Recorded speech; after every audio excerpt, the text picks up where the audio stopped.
Aluma Capital, altyd aan die groei. Dis tyd vir ons koerantbesprekings vanoggend saam met Sharonika Nel van Groot FM 90.5. Goeiemôre. Môre met julle. Nel. Môre, jy het 'n perslippie aan. Dankie dat jy by ons persverklaring vir die dag tema. Ek wou ook elke keer as ek julle sien in die oggend dan dink ek julle is byna so passend soos 'n matriekafskeid. So toe dink ek gaan ook net maar help. Dis die persoon wat die motor bestuur. Ja, Dankie dat jy bypassend Sy is die is. chauffeur en Ek ons net twee vir is die... Ja, nee, dit gaan werk hoor, matriekafskeid nogal.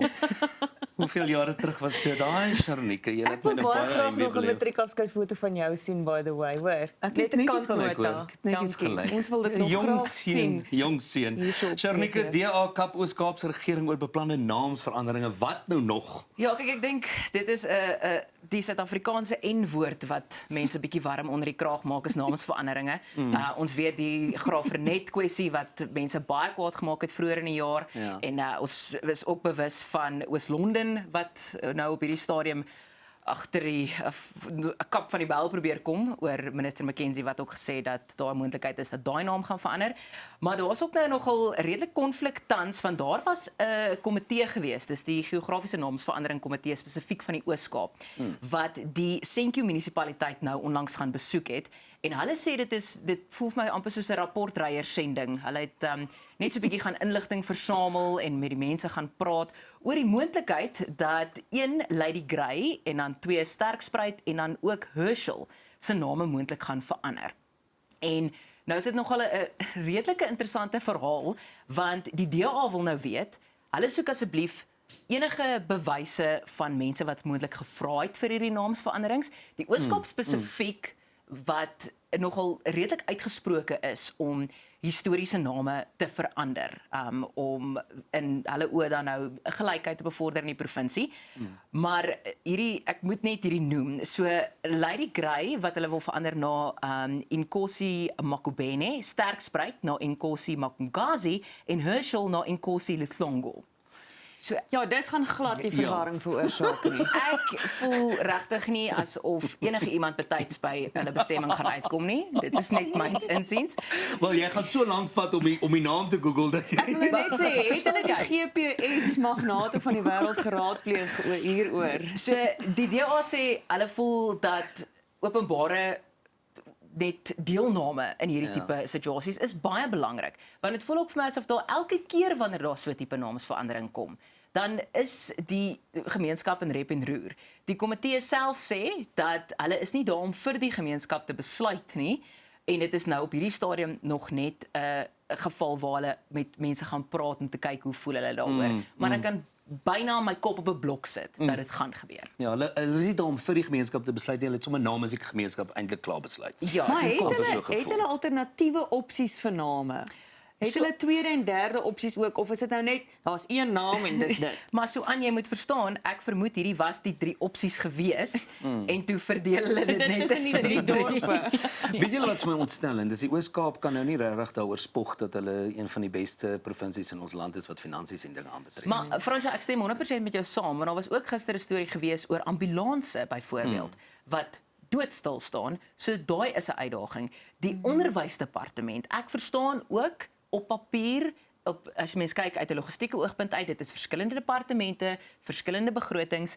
Ek is jammer as jy in 'n provinsie sit waar jou ambulans nie loop nie, waar jou skole wat regtig arm skole is En in groot infrastruktuur. gedeeltes nie die befondsing kry wat hulle nodig het nie. Presies. Maar nou wil jy nog 3 dorpies se name gaan En verander. dit Dis vat mal. baie geld om dit Dit is te 'n doen. enorme hoeveelheid. Ons geld. het familie dit wat is in die Oos-Kaap bly en die infrastruktuur dis verregaande hoe swak daai dorpies bestuur en hanteer word, nê. En dan dink jy by jouself, kan jy nou glo dat hulle geld wil spandeer hierop, Ja. maar nie die basiese water en krag en toevoer herstel nie. Dis Kan ons ontstellend. net dit wat belangrik is prioritiseer. Wel, meneer Ramaphosa prioritiseer seker dan maar die verkiesing as hy vir nog uitstel mik omdat hy sy getuienisaanvoerder wil verander, nê? Nee. En hierdie is 'n verhaal wat ek moet sê, ek probeer werklik nie 'n kant kies in die hele artikel 89 saak nie, maar ek verstaan sy uitkyk rondom hierdie. So die getuienisleier vir hierdie aanklagkomitee is nou aangewys en dis advokaat Thandazani Madonsela. Maar wat interessant is oor Madonsela is hy was Ramaphosa se verteenwoordiger by die regterlike dienskommissie in 2022 toe hulle daai tyd die hoofregter moes aangestel het. En hy het hom net daarna verwyder. So Ramaphosa sê hy voel dat Madonsela heel moontlik 'n grief teen hom sal hê en dat dit daarom nie regverdig is dat hy die getuienisleier is nie. Boonbehalwe dit was hy ook een van die regskenners wat regshulp aan die ANC gebied het tydens hierdie hele proses. Sure. En ek weet hierdie is nie iets wat ek ooit gedink het uit my mond uit sal kom nie, maar ek moet ook 'n mate van respek hê vir Fikile Mbalula wat op 'n perskonferensie ook vroeër gestel het vroeër die week dat die ANC-lede van die komitee buite stemming gebly het hieroor omdat hulle glo dit is 'n botsing van belange, Absoluut. omdat hy regshulp aan die ANC gebied het. So ek verstaan ook dat president Cyril Ramaphosa voel dat hierdie nie noodwendig die regte mens is nie. Maar Madonsela self sê hy het dit verklaar, hy het die belange verklaar en hy is nog steeds gekies om die rol te vertop. En Julius Malema stem nie met jou saam nie. Julius want Malema hy stem sê, nooit met my saam Meneer nie. Ramaphosa probeer net die hele proses vertraag met die oog op die verkiesing. Ja, want hy sê Ramaphosa kan nie kies wie die getuienisleier is nie. John Tlopwe, wat ons weet 'n man is van diep inbors en geregtigheid, die MK van die MK-party LPS, hy is ernstig daaroor dat die LPS ook Palapala moet gaan besoek. Ja. En ek haal aan want hulle moet die bank sien en die omstandighede rondom dit. Dit is 2026, Palapala het in 2020 plaasgevind. Het niemand nog Het die bank niemand die besoek bank nie? geskuiver in 6 jaar gemaak. Maar hy sê hulle het eers ander administratiewe take wat hulle moet afhandel, maar dit is belangrik vir die LPS om Palapala te gaan besoek. Oor 'n naweek. Dit En dan dalk ietsie te jag ook. Ek vermoed so aan, maar ek gaan net niks sê nie. Ek dink ons moet dan ook maar na die bank gaan kyk. Ja, nee, ons moet maar ek wens ek kan na die bank gaan kyk of die bank wil na my kyk, maar dit wil ook nie gebeur Ek nie. het al gekyk of die plek Minder is as- onder julle geelbank, maar is nie regtig plek om geldjies weg te steek nie. Hoorie, Sharonike, kom ons doen nog een storie en gaan ons nou verder gesels. Minder as 5% van waterdienste begroting bestee. Maar ons wil name verander. Weer eens presies nou weer dit. Hierdie is skokkend. So die begroting wat die departement van water en sanitasie, hierdie is nie sy volbegroting nie. Die volbegroting wat toegewy is vir die 2026-27 boekjaar was omtrent so 22 miljard gewees. Ja. Maar 14,7 daarvan word spesifiek toegewy aan die instandhouding van ons water en sanitasiedienste. In die eerste kwartaal is slegs 4,6% hiervan bestee. En dit is skokkend. So dit het nou uit 'n verslag gekom wat hulle nou na die eerste kwartaal uitgereik het. AfriForum sê dit wys op 'n ernstige gebrek aan die uitvoering van enige instandhouding. En ek is regtig geneig om daarmee saam te stem, Ja. want ons sit met waterprobleme nie net in 'n voorheen benadeelde metro of 'n kleiner metro nie. Mense in Johannesburg Ganse metros. wat vir weke lank nie water het nie. En Presies. is baie jammer. Ek het nie 'n saak of hierdie 'n munisipaliteit se verantwoordelikheid is nie. As jou nasionale departement net 4,6% van sy begroting spandeer, dan het jy ernstige probleme. Ja.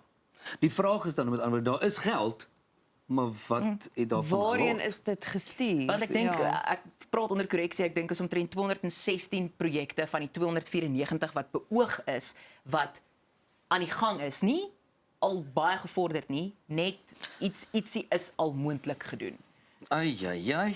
Maar nou sit jy ook met 'n situasie waar die begroting is 22 miljard, die totale begroting vir die departement, maar daar is omtrent 400 miljard se skuld aan watervoorsiening. So hierdie probleem is maar net 'n druppel in die emmer. Absoluut. As En daar 'n dit drup- is nie eens 'n grap As daar 'n nie. druppel uit jou kraan uitkom so. Absoluut.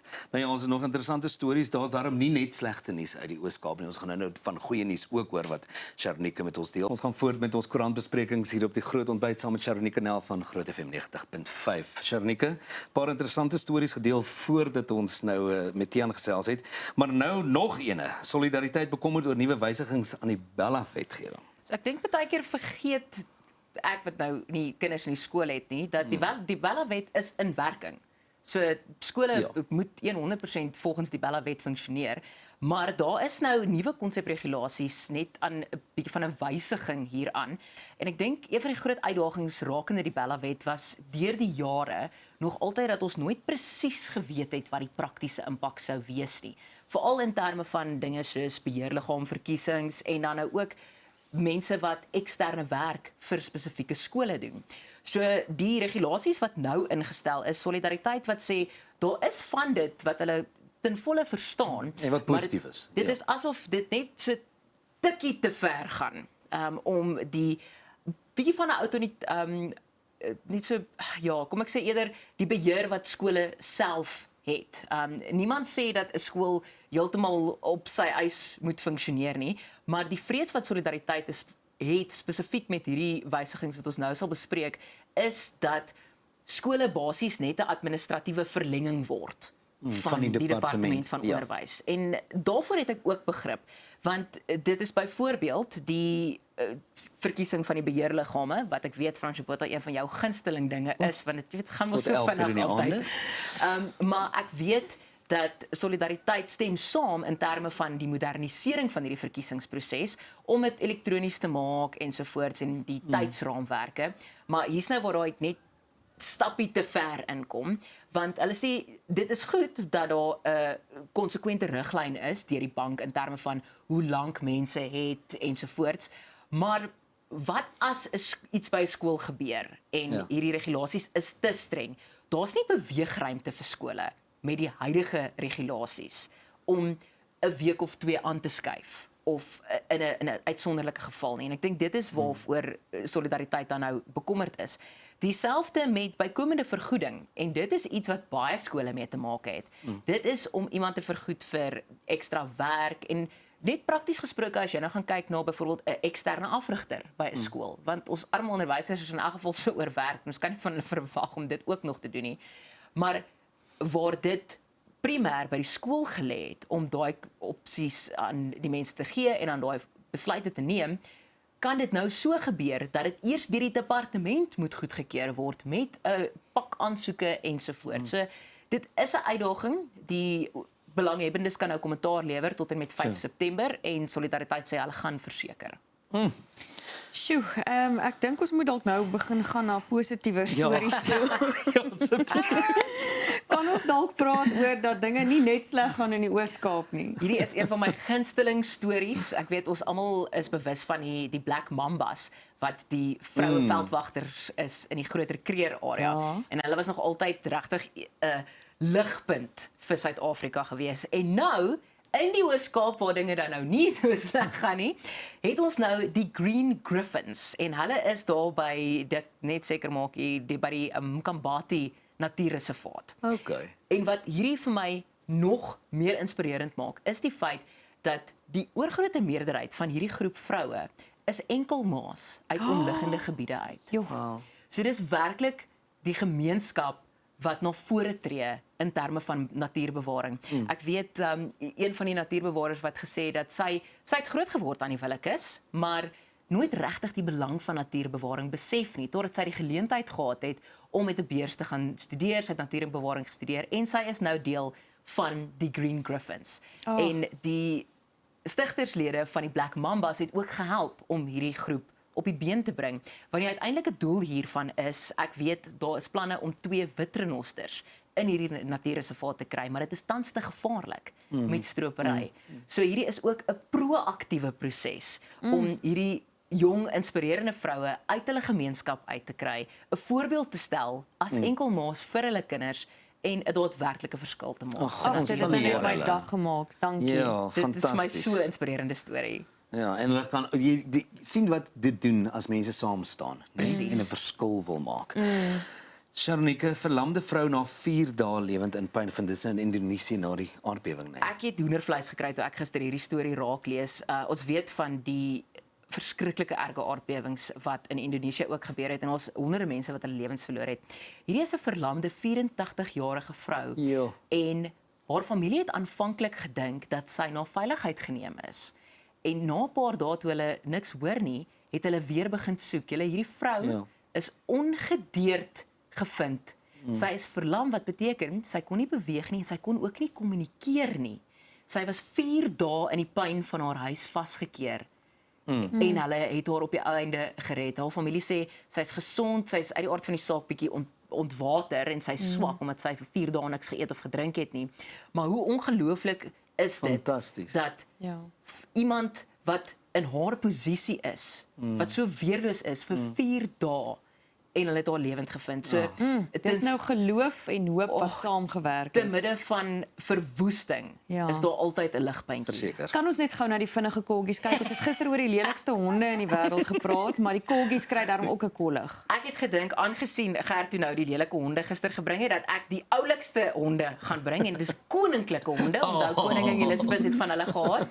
Die koggies, dit is julle hier is Nie te een van hulle se voete raak die grond. Hulle is te oulik. Dit is 'n koggies naloop wat hulle hou en dit is om te kyk wie die vinnigste kan hardloop.